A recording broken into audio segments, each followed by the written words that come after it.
Good afternoon अस्सलाम वालेकुम news today India আপনাদের এক্সক্লুসিভ লাইভ ব্রডকাস্টে আরেকবার স্বাগত।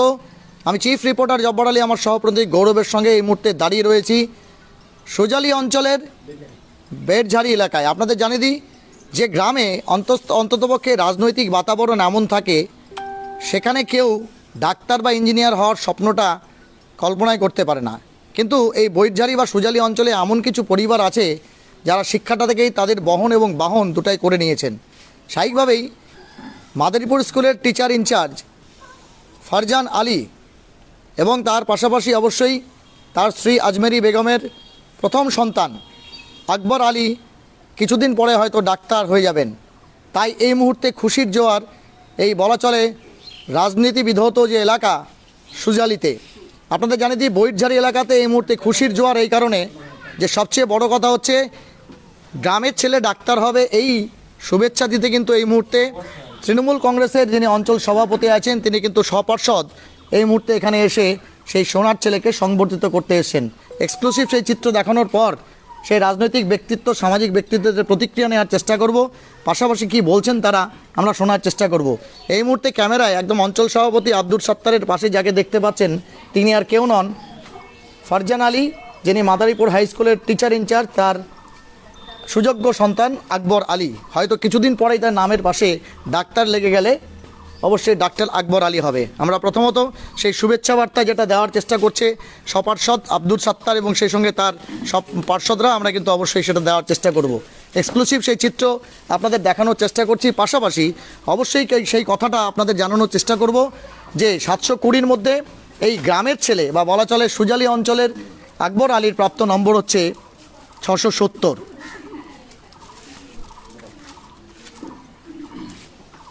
আমরা একে একে অবশ্যই সেই সামাজিক ব্যক্তিত্বদের প্রতিক্রিয়া নেওয়ার চেষ্টা করব।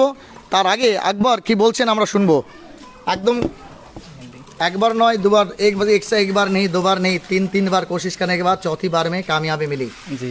अल्लाह किया कि 720 में आपको 6 से 70 मिला है जी। हालांकि एक कह सकते हैं एक दहशत का माहौल है खास करके नीट एस्पिरेंट्स में कि केस वगैरह वगैरह है, लेकिन आप तीन बार इसको मतलब ये कि ट्राई किए और चौथी बार खरा साबित हुए। इसमें टेंशन थोड़ा है, समझ पे पा रहे हैं क्योंकि केस के बारे में तनाव का माहौल है अभी फिलहाल। नंबर तो ऐसे ही अच्छा आ रहा है अल्हम्दुलिल्लाह जी। उम्मीद करते हैं कि कोई दिक्कत नहीं आएगा आने वाले दिनों में। और रही बात अभी सुप्रीम कोर्ट तो कुछ दिन बाद कार्रवाई का फैसला सुना देगा, फिर देखते हैं क्या होता है। और फिलहाल उम्मीद वही है कि इंशाल्लाह हो जाना चाहिए। लेकिन तीन बार काम मतलब कोशिश करने के बाद चौथी बार कामयाब हुए और इस वक्त আমরা কথা বলবো এই মুহূর্তে আব্দুল সত্তার রয়েছেন তার প্রতিক্রিয়া, কিন্তু পরবর্তীতে আমরা অবশ্যই আকবর আলীর সেই কমপ্লিট ইন্টারভিউ আপনাদের দেখানোর চেষ্টা করব, যেটা হয়তো নেটওয়ার্ক ইস্যুর কারণে আপনাদের কমপ্লিট আমরা দেখাতে পারবো না লাইভে, কিন্তু পরবর্তীতে অবশ্যই সেটা আমরা লাইভ ব্রডকাস্ট করব। আমরা আব্দুলদার সঙ্গে সত্তারদার সঙ্গে কথা বলবো। সবথেকে বড় কথা এই সুজালি যেখানে একটা অশান্তির বাতাবরণ ছিল প্রায় 11-12 মাস পর, সেখানে শান্তি 11-12 বছর পর বা আরও বেশি সময় পর শান্তির বাতাবরণ এবং ছেলেপেলেরা সাফল্য পাচ্ছে ধীরে ধীরে শিক্ষার ক্ষেত্রে, সংবর্ধনা দিচ্ছেন আকবর আলীকে, ফারজান আলীর পুত্রকে, কি বলবেন? ये सबसे पहले तो मैं जो फरजान भाई है हमारे बेलझाड़ी का सुजाली अंचल में है उसको मैं धन्यवाद देना चाहूँगा, इसलिए जो ऐसे बच्चे उन्होंने मतलब पैदा किया है हमारे सुजाली में, जहाँ पे सिर्फ क्रिमिनल ही पैदा होता है जो इतना दिन से, लेकिन ये साबित कर दिया सुजाली में जो इंसानियत हम लोगों के बीच में है। जैसे फरजान अली जैसे आदमी हमारे सुजाली के बीच में हमारे अंदर में है, और मैं यही चाहूँगा तो मतलब इस तरह से ऐसे ही परिवार और सुजाली में हमारा हो, इसको देख करके और हमारे बच्चे आने वाला जो नस्ल है इस तरह से आगे बढ़े, यही मैं कामना करूँगा। और जो इनके बच्चे जो है फरजान अली का लड़का 720 में से 670 नंबर लेके आया है, मैं तहे दिल से इनको शुक्रिया अदा करता हूँ, उनको कांग्रेचुलेसन देता हूँ। और आसपास में जितना ही है अब की बार जो हमारा यहाँ पे सुजाली से 3 लड़का जो नीट में जो है क्वालिफाई किया है, तो उन सबको भी मैं धन्यवाद देता हूँ। जो मतलब इस तरह से आप लोग आगे बढ़िए। सुजाली ऐसा नहीं है जो मतलब सिर्फ राजनीति का क्षेत्र में है। देखिए हमारा सुजाली में प्रोफेसर भी है, 2 प्रोफेसर है, पुलिस भी है और फोर्स में भी है, ऐसा नहीं है, लेकिन कुछ चरिंदे परिवार है जो सुजाली को बदनाम कर रहा है। आज हम लोग सुजाली हर कोई नज़र में देखता है, सुजाली में ठीक नहीं है, सुजाली में सब लोग बदमाश है। ये बदमाशी था। अभी 10 महीना से हम लोग बिल्कुल एकदम न्यूट्रल शांति के माहौल में हैं और वो बदमाशी उदमाशी ऐसा कुछ नहीं है। लेकिन आप लोग मीडिया के माध्यम से और जो माहौल बना के रखा था 10-12 साल से, तो हर कोई हम लोग को उसी नज़र से देखता था। जो मतलब सुजाली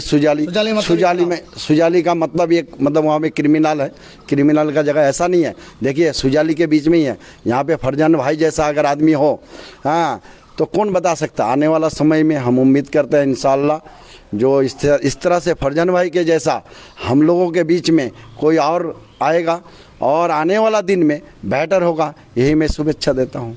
থ্যাংক ইউ। আমরা কথা বলবো তার সপার্শ্বদ এই মুহূর্তে যাকে ছায়ার সঙ্গে হিসাবে দেখা যায়, দাদার সঙ্গে কথা বলবো। দাদা কি বলবেন, এটা একটা খুশির বিষয় যে সুজালি অঞ্চল যেটাকে রাজনৈতিক একটা যুদ্ধক্ষেত্র বলে সবাই মনে করে, সেখান থেকে তিনজন ছেলে, তার মধ্যে একজন হচ্ছে ফরজানদার ছেলে। প্রথমেই ধন্যবাদ জানাচ্ছি আমার ফরজান কাকুর ছেলে আকবর ভাইকে, খুব মানে অনেক অনেক ধন্যবাদ। এই যে নিটে পরীক্ষা দিয়ে পাস করা আর 650-এর উপরে 670 নম্বর পাওয়া একটা বিরাট গর্বের বিষয়। এই গ্রামটা, এটা ছোট্ট একটা গ্রাম, আমাদের বেরঝারি গ্রাম। বেরঝারি গ্রামের মধ্যে এখানে একটি পাড়া আছে। এই পাড়াতে সব থেকে বেশি আনন্দের বিষয়, এই পাড়াতে একজন অলরেডি ডাক্তার হয়ে গেছেন, এখন আজকে আবার এক ডাক্তারে চান্স পেয়েছেন।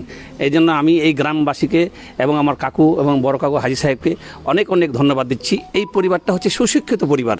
এই কাকু কিন্তু অনেক পরিশ্রম করেছেন এবং কাকু আমাদের ফরজান কাকু মাদারীপুর হাই স্কুলের এখন ভারপ্রাপ্ত আছেন প্রধান শিক্ষকের পদে, এবং আজমিরি খাতুন আমাদের এসএসকের সহায়িকা প্রধান, ওনাকেও ধন্যবাদ দিচ্ছি। এবং আমি আগামী দিনে এই এলাকার সমস্ত ছাত্রছাত্রীদের মানে আনন্দিত করতে চাই, আপনারা বেশি বেশি করে লেখাপড়া করুন, গার্জেনদের কথা মতো চলুন, যাতে আমরা ভবিষ্যতে আরও উন্নতি করতে পারি, এই আশাটুকু রাখছি। ধন্যবাদ। আমরা এই মুহূর্তে দেখতে পাচ্ছি তার ছোট ভাই, সেও কিন্তু 12 পাস করেছে সায়েন্স নিয়ে এবং সে ডাক্তারি পরীক্ষার জন্য সে প্রিপেয়ার হচ্ছে। আমরা তার প্রতিক্রিয়া নেওয়ার চেষ্টা করব। তার পাশেই তার কাকার ছেলে আরেক ভাই রয়েছে, আমরা তারও প্রতিক্রিয়া নেওয়ার চেষ্টা করব। একবার না পারিলে দেখো শতবার, দাদা প্রমাণ করে দিয়েছে। Yes sir. তুমি 12 জাস্ট দিলে, same school, year from the same. Yes sir, doctor. One is already there from Boidjhari. Yes, and I your know. brother is the second one. Yes sir. I am also preparing for NEET 2025. Where are you preparing? So for NEET. Where Also from online PW. PW. Yes sir. Physics wala. Okay, best of luck from Thank you sir. What's your good name? কি নাম তোমার? আনজার আশরাফ। আনজার কি করছে এখন এই মুহূর্তে? আমি এখন 12 দিলাম, এখন আমিও নিটের প্রিপারেশন করব। মানে নিজের ডাক্তার হওয়ার ইচ্ছে। হ্যাঁ, একজন হয়েছে, তাকে দেখে আকবর আলী, তারপরে আরো তোমরা একদম সারিবদ্ধ। হ্যাঁ, আমরা রেডি হয়েছি তার জন্য। ঠিক ঠিক, বেস্ট অফ লাক। পরে আমি একটু পিটিসি দিয়ে দিই। যে কথা বারবার উচ্চারিত হয়, এই সুজালি সাধারণত রাজনীতির যুদ্ধক্ষেত্র বা মল্লক্ষেত্র বলে পরিচিত হয়। সেখান থেকে কেউ ডাক্তার বা ইঞ্জিনিয়ার ইত্যাদি হবে এমনটা প্রত্যাশা লাগাতে পারে না। কিন্তু যেমনটা আমরা আব্দুল সত্তারের কথা জানলাম, এই সুজালি থেকে কিন্তু একাধিক প্রফেসর, বিভিন্ন বিদ্যালয়ের শিক্ষক, আর্মি, এয়ারফোর্স থেকে শুরু করে নেভিতে চান্স পায়। কিন্তু রাজনৈতিক বাতাবরণকে পরিবর্তন করতে হলে শিক্ষার গুরুত্ব অপরিসীম, এই কথাটা তারা ঠাড়ে ঠোঁটে বুঝছেন।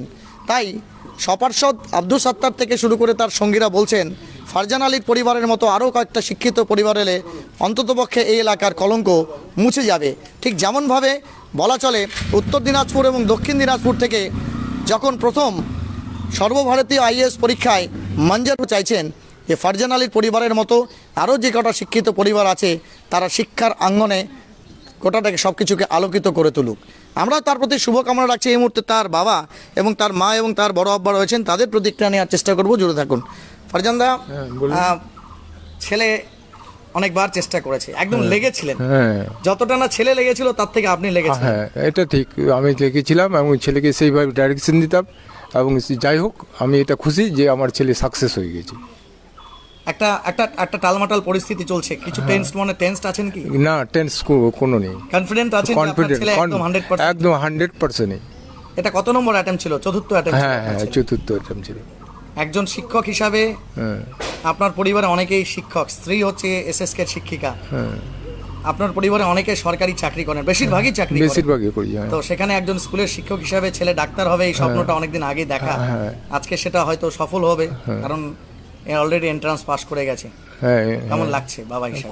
বাবা হিসেবে খুব ভালো লাগে, আনন্দ গৌরব। তাছাড়া এখানে গরিব দুঃখী সবাই একদম ভালো হয়ে আসার পরে এলাকার রাজনৈতিক প্রেক্ষাপট যে বদনামিটা এখানকার আছে সেটা ঘুরবে মনে হচ্ছে। হ্যাঁ ঘুষবে 100 বার। এই আমাকে দেখে, আমাদের পরিবারে দেখে অনেকগুলো পরিবর্তন হয়েছে আর কি, আরও হবে আগামী দিনে। অনেক ধন্যবাদ। আমরা কথা বলবো এই মুহূর্তে তার বড় বাবা রয়েছেন হাজী সাহেব। কি নাম আপনার? খৈরুল বাবু। এই বৈঠঝাড়ি একটা ছোট্ট গ্রাম, মফস্বল এলাকা, বর্ডার এলাকা। এখান থেকে একজন ডাক্তার হয়েছে, দু একজন প্রফেসরও আছে, মাস্টার আছে। আপনার ভাতিজা আজকে হচ্ছে ডাক্তারি নিট পরীক্ষায় সফল হয়েছে, কেমন লাগছে? খুব ভালো লাগছে, আমাকে খুব খুশি লাগছে। এই বয়সে আমি দেখতে পারলাম আমার ভতিজা ডাক্তার হচ্ছে, আমি খুব খুশি। তো খুব ভালো লাগছে। আমার বাবা ছিল প্রাইমারি স্কুলের মাস্টার, ভাইগুলো হলো হাই স্কুলের মাস্টার, এখন আমার ভাস্তা ডাক্তার হতে চলছে। আমি খুব খুশি, আনন্দিত খুব হয়েছি যেদিনকে আমার ভাস্তা ডাক্তারিতে চান্স পেয়েছে। সব সময় ভাস্তাকে আমি বলি এই চিজে মানে হিম্মত কম করবি না, হ্যাঁ তুমি নির্ভয় বেড়াও। জিমেবাদের অঞ্চল প্রেসিডেন্ট সাত্তার বাবু তিনি শান্তি আনছেন। এখন আমরা খুব শান্তিতে চলাফেরা করতে পারি, মোড়ে গিয়ে বসতে পারি। হাজিগুলা আমরা যে কইখানে বসে থাকি দলে দলে, তো দেখে হাজিগুলা কী করছে এরকম আমাদের ভয় দেখাচ্ছিল। আমরা মোড় ঘাট সব ছড়ে দিয়েছিলাম হাজিগুলো, হ্যাঁ। এখন আমরা ওই সাত্তার বাবুর চলে এসছে এই বলে আর কি বলবো। ধন্যবাদ। আমরা কথা বলবো যে কথাটা বারবার উচ্চারিত হয়, জননী জন্মভূমিস্ব স্বর্গাদপি গরীয়সী, অর্থাৎ মা এবং সেই জন্মভূমি স্বর্গের চেয়েও মহিয়ান হয়। আর সেটা উপলব্ধি করা যায় একজন মানুষ যদি সুশিক্ষায় শিক্ষিত হয়, এবং অবশ্যই শিক্ষার মাধ্যমে সেই সমাজের এমন একটা স্তরে পৌঁছবে যেক্ষেত্রে হচ্ছে সে প্রত্যেকের কাছে একটা ইন্সপিরেশন বা ইলাস্ট্রেশন হয়ে থাকবে। সেই জন্মদাত্রী মা সবচেয়ে বেশি সুখ অনুভব করেন যখন তার সেই দোয়া কবুল হয়, আমার সন্তান যেন থাকে দুধে ভাতে। অন্নপূর্ণা ঈশ্বরপ্রার্থীর কথা বারবার প্রতিভাত হয় প্রত্যেকটি মায়ের আপ্তবাক্য এবং কথাতে। তার মা রয়েছেন এই মুহূর্তে আজমারি বেগম, তার সঙ্গে কথা বলছি, কি বলছেন তিনি শুনি। কেমন লাগছে? খুব ভালো লাগছে। যে যখন ছেড়ে বলে ওপারে সর্বসুখ আছে, সেই সুখটাকে ধরার জন্য অনেকে নদী সাঁতরে এপার থেকে ওপারে চলে যান। যে চিত্র আমরা আপনাদের দেখাবো, একদিকে অঞ্চল সভাপতি ঠিক যে মুহূর্তে আকবরকে সংবর্ধনা দিতে ব্যস্ত, আর সেই ইন্টারভিউকে বা সেই সংবর্ধনার অনুষ্ঠানকে যখন আমরা আপনাদের কাছে লাইভ থ্রো করছি অন এয়ার, ঠিক সেই মুহূর্তে একদম অপর পাড়ের চিত্রটা কিন্তু আপনাদের দেখানোর চেষ্টা করব। তার পরিবার পরিজন, মা চাচি থেকে শুরু করে ছোট ছোট ভাই বোনেরা, যারা আগামী দিনে অবশ্যই আকবরের পিছে পিছে বলা চলে আগের হাল যেভাবে যায় তার পেছনেই অন্য হালগুলো যায়, সেই পরের হালগুলো কিন্তু দাঁড়িয়ে আছে। আমরা অবশ্যই এই মহতি যে বিষয় বা বলা চলে যে এলাকা আলোকিত করার বিষয়, আকবরের সঙ্গে কথা বলবো, এক্সক্লুসিভ কিছু কথা, এবং তারপরে আপনাদের কাছ থেকে বিদায় নেব। আকবর, সবার আগে তো অনেক অনেক অভিবাদন। নেতৃস্থানীয়রা তোমাকে শুভেচ্ছা জানিয়েছে, আমরাও জনতা জনার্দনের প্রতিনিধি হিসাবে তোমাকে শুভেচ্ছা জানাচ্ছি। You are from an English medium school. Where did you start your primary education? I started it from here in Beljarimor, Ideal Children Academy. After that, I moved to Kalagach, and then I went to Siliguri for further studies from class 6 to class 12. Class 6 to class 12? Yes. So you just started your schooling right from kindergarten school, which was situated in our your village rural area, village area. Did you dream on that very day? उस दिन क्या आपको ये लगता था नहीं sir, कि इस मुकाम तक आप पहुँचेंगे? सच बोले तो क्लास 12 तक तो ऐसा कोई मकसद ही नहीं था, हम कभी सोचे भी नहीं थे कि ऐसा कुछ करेंगे।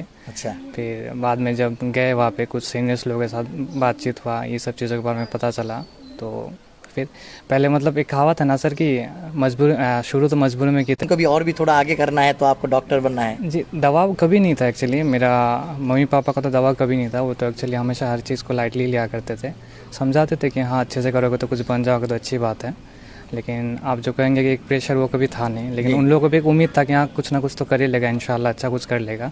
बचपन से अच्छा परवरिश दिया तो खराब कुछ तो करेगा नहीं, वो तो जाहिर सी है। तो आइडियल से आप चले गए कालागच में, वहाँ कौन सा स्कूल में पढ़े? जी, कालागच में हम लोग का स्कूल का नाम एक्चुअली अभी याद नहीं आ रहा है। अच्छा। जी, वहाँ पे 2 साल पढ़े थे। शायद स्कूल भी नहीं होगा अभी वहाँ? अभी है वो स्कूल, लेकिन अभी मतलब बच्चा लोग पढ़ाते हैं, उतना ही नहीं अभी। तो बाद में फिर मूव बैक कर गए थे सिलीगुड़ी में। कौन सा स्कूल में? वहाँ पे चोपड़ा में एक स्कूल था, कालागढ़ से चोपड़ा में मूव किए थे। तो वहाँ का जो प्रिंसिपल था उन्होंने कहा था कि मेरा सिलीगुड़ी में एक नया स्कूल बना रहा हूँ, आप लोग वहाँ आ जाओ, वहाँ पे आप लोग एजुकेशन ज़्यादा बेहतर मिलेगा। तो पापा से डिस्कस किया जब, तो उन्होंने कहा अच्छा है तो चले जाओ वहाँ पे। तो फिर वहाँ मूव बैक कर गए थे। तो फिर फिर हम लोग का जो प्रिंसिपल था उनका कैंसर से कैंसर की वजह से वो इंतकाल कर गए जी। तो फिर वो स्कूल हम लोग को छोड़ना पड़ा। लेकिन वो कैंसर मतलब उससे पहले उन्होंने क्या किया था कि वो स्कूल को आलमीन को हैंडओवर कर दिया था, जो अभी सिलीगुड़ी में CBSE इंग्लिश वर्जन वाला जो एक्चुअली इंसोमिया का प्रॉब्लम था, सो नींद होता नहीं था। तो उसी चीज़ की वजह से फिर बीच में ऐसा हो गया था कि एग्ज़ाम जाए, मतलब कोई दिक्कत नहीं है, मुझे अभी बस नींद चाहिए। बीच में ऐसा हो गया था। 3 साल लगातार वो चीज़ फेस किए। अभी इस साल इंशाल्लाह थोड़ा खुद को मेंटली प्रिपेयर किए थे, फिर जाके इंशाल्लाह अल्लाह पाक के रहम करम से। ठीक है, आपका ये पूरा इंटरव्यू हम रिकॉर्डेड लेंगे और आप ये जरूर हमारे दर्शक श्रोताओं को दिखाएंगे कि एक बार नहीं तो कम से कम दूसरी बार, तीसरी बार, चौथी बार ट्राई करो और इंशाल्लाह कामयाबी मिलेगा। अगर आप कोई बीमारी का भी शिकार हैं, जो इंसोम्निया बोलते हैं कि नींद नहीं आना, नींद हराम हो जाना, तो उसके बाद भी कामयाबी मिल सकता है। শ্রোতি দর্শক মণ্ডলী, এতক্ষণ আমাদের সঙ্গে জুড়ে ছিলেন, আমরা আপনাদের সঙ্গে জুড়ে আছি অবশ্যই বলা চলে ইসলামপুর ব্লক অথচ চোপড়া বিধানসভা তার অন্তর্গত সুজালি গ্রাম পঞ্চায়েতের বা সুজালি অঞ্চলের